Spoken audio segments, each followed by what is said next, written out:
kanto upang makita ng mga tao. Sinasabi ko sa inyo, tinanggap na nila ang kanilang gantimpala. Ngunit kapag mananalangin ka, pumasok ka sa iyong silid at isara mo ang pinto. Saka ka manalangin sa iyong amang hindi mo nakikita, at ang iyong amang nakakakita ng ginagawa mo ng lihim ang siyang magbibigay sa iyo ng gantimpala. Kapag kayo'y nag-aayuno, huwag kayong magmukhang malungkot na tulad ng mga mapagkunwari. Hindi sila nag-aayos upang malaman ng mga tao na sila'y nag-aayuno. Sinasabi ko sa inyo, tinanggap na nila ang kanilang gantimpala.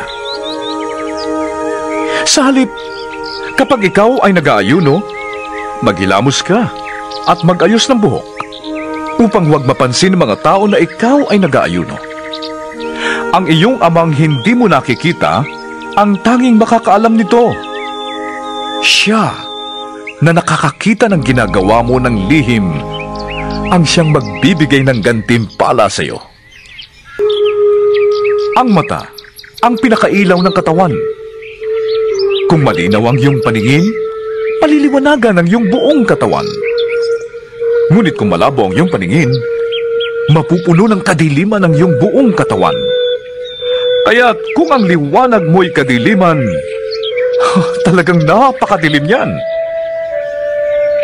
Walang aliping makakapaglingkod sa dalawang Panginoon sapagkat kapupuotan niya ang isa at iibigin ang ikalawa.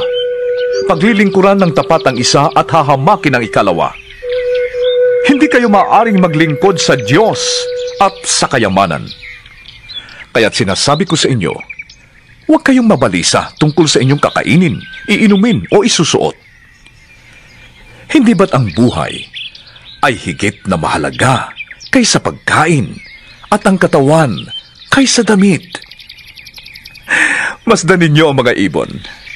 Hindi sila nagtatanim ni umaani o kaya'y nagtitipon sa kamalig. Ngunit pinapakain sila ng inyong amang nasa langit.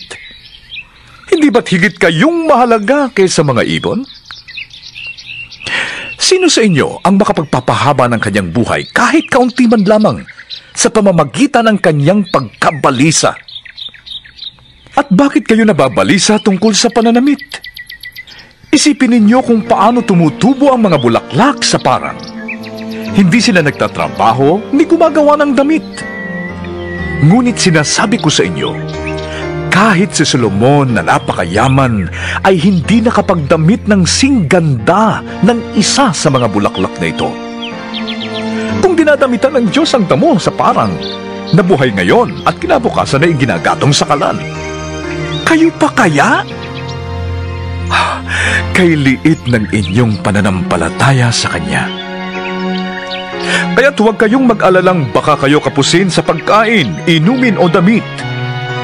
Ang mga taong hindi nakakakilala sa Diyos ang nababahala sa mga bagay na yan.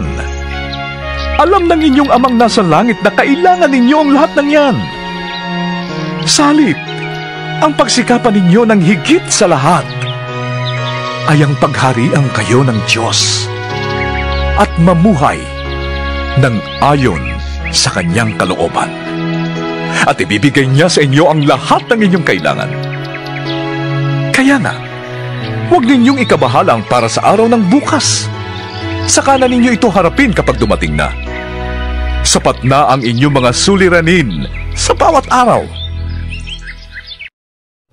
Hi, tatanggapin mo kaya ako kahit isa lang kong probinsya ng babae at isang single mom?